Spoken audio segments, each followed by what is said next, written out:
The Submariner better than the GMT Master 2. Never ever. Hello guys. A few minutes ago, Mr. B called me. And in his opinion, his GMT Master is better than my sub. Let's see who's right.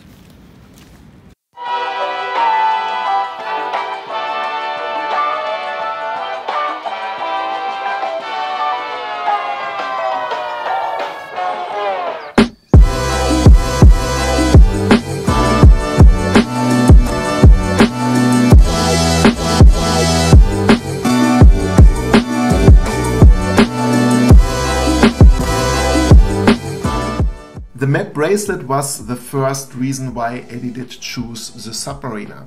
The scratches you can see here in the light are in the daily light nearly invisible, and this is his first pro because on the polished center links of the GMT you can see slight better scratches and dents.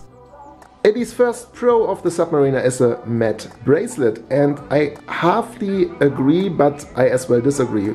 Of course, the bracelet of the GMT Master with the polished center links is a scratch magnet, and you can see with my 8-year-old GMT Master, which I did rock actually quite a lot, you can see, depending how the light hits the bracelet, you see quite a lot of scratches, but as well in the matte area. And overall, I think still with a combination of polished and matte links, the GMT Master looks a little bit more elegant, a little bit more different to the regular sport models, and this is what I personally do like quite a lot. Best thing of the bracelet is the clasp from his point of view, and I agree. The glide lock clasp is pretty good and pretty handy, especially in the summer when your size of the arm or the diameter of your wrist does change due to the heat, so you can make it a little bit wider or fasten it a little bit depending to the situation, and this is definitely a good thing to have on the clasp. Eddy, in terms of the glide lock system, the Submariner definitely get that point. My GMT Master just have the flip lock, so a half link I can extend the bracelet with. Not the best, it works, it is alright, but the glide lock there is far better, and I don't understand Rolex. I mean, Omega did or does use right now a similar system in their sports models, in their Master line, but as well offer this in the Speedmaster class nowadays. So why Rolex? Why wouldn't you introduce the glide lock to all your watches? Especially the Datejust 41 has a big thing of a clasp, and it would fit definitely very easy inside of that. So Rolex, come on, give us more glide lock clasps for your whole model line, please. A big advantage of the Submariner over the GMT is its water resistance of 300 meters, where the GMT just has 100 meters. It's not too important to him, but still he appreciates the 300 meter water resistance of the sub. When you battle two watches against each other, especially the Submariner versus the GMT Master, of course the Submariner has a better water resistance rating with 300 meters versus 100 meters of the GMT Master. But I think for everyday carry this is good enough.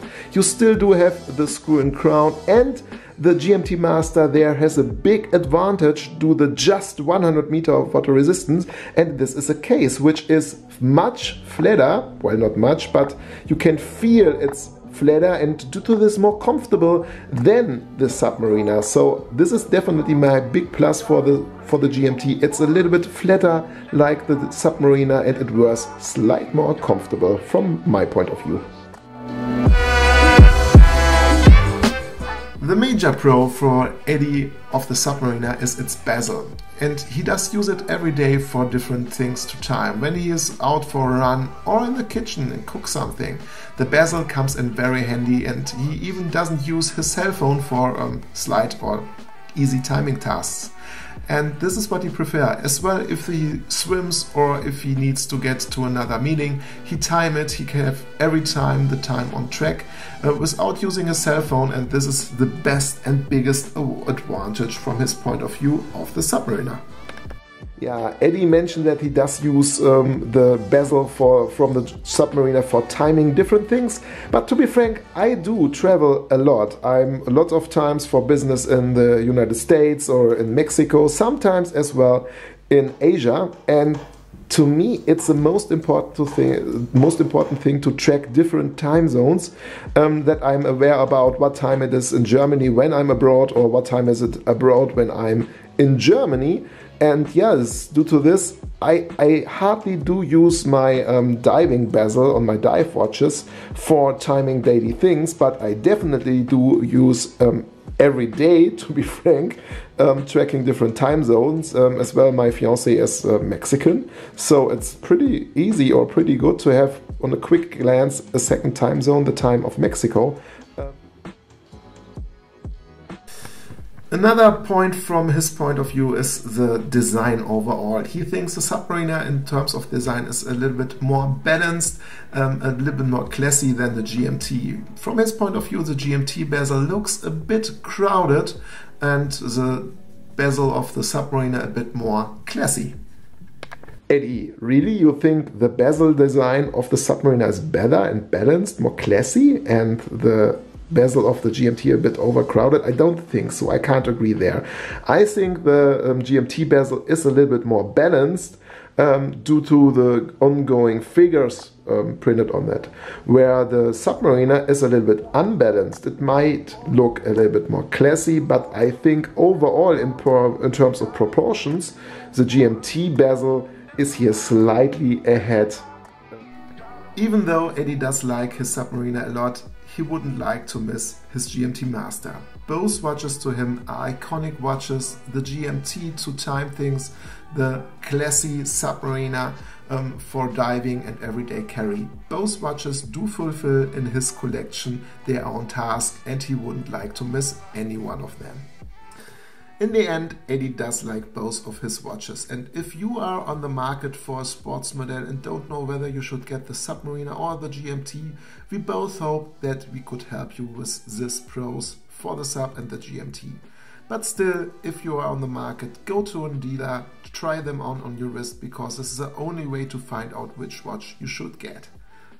Alright guys, this was a video battle about the GMT versus the Submariner. Eddy, a big shout out to you. Thanks for helping me with this one, and I hope to work with you also in the future again. Guys, I as well did ask you, which watch would you prefer, which Rolex sport model would you prefer, the GMT or the Submariner, and it was a surprising result, I have to say. You voted with 62% for the GMT Master and with 37% for the Submariner. So Eddy, I think here we've got the answer, don't we? No, actually I was pretty surprised. I did thought you would see the Submariner in front or ahead of the GMT. So guys, thanks for sharing your opinion with me in the statistics.